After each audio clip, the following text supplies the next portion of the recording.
கோவை இட்டேரி பகுதியில் அதிமுக கிணத்துக்கடவு சட்டமன்ற தொகுதி வேட்பாளருக்கு உற்சாக வரவேற்பு. அதிமுக தலைமையிலான தேசிய ஜனநாயக கூட்டணியின் கிணத்துக்கடவு சட்டமன்ற தொகுதி வேட்பாளர் சே. தாமோதரன் மலுமிச்சம்பட்டி ஒன்றியம் மற்றும் போத்தனூர் பகுதிகளில் தீவிர தேர்தல் பிரச்சாரத்தில் ஈடுபட்டார். காலை செட்டிப்பாளையம் நாடார் காலனியில் தொடங்கிய இந்த பயணத்தில் Vignesh park, Kovai garden, Gulf garden உள்ளிட்ட 13க்கும் மேற்பட்ட முக்கிய இடங்களில் அவர் பொதுமக்களை நேரில் சந்தித்து வாக்கு சேகரித்தார். வழிநெடுகிலும் அவருக்கு உற்சாக வரவேற்பு அளிக்கப்பட்டதோடு முதற்கட்ட பிரச்சாரம் நிறைவடைந்தது.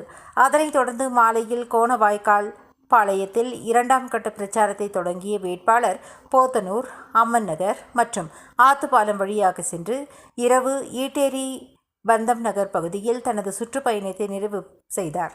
நடைபெறவுள்ள தேர்தலில் மக்கள் அனைவரும் இரட்டை இலை சின்னத்திற்கு வாக்களித்து தங்களை வெற்றி பெற செய்ய வேண்டும் என வேட்பாளர் கேட்டுக்கொண்டார்.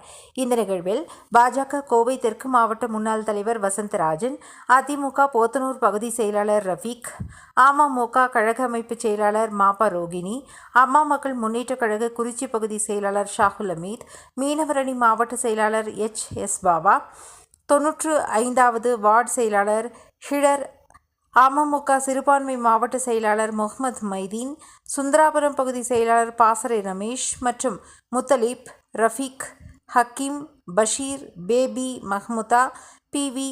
ஜான் மற்றும் கூட்டணி கட்சிகளின் நிர்வாகிகள் மற்றும் தொண்டர்கள் பெருமளவில் கலந்து கொண்டனர்.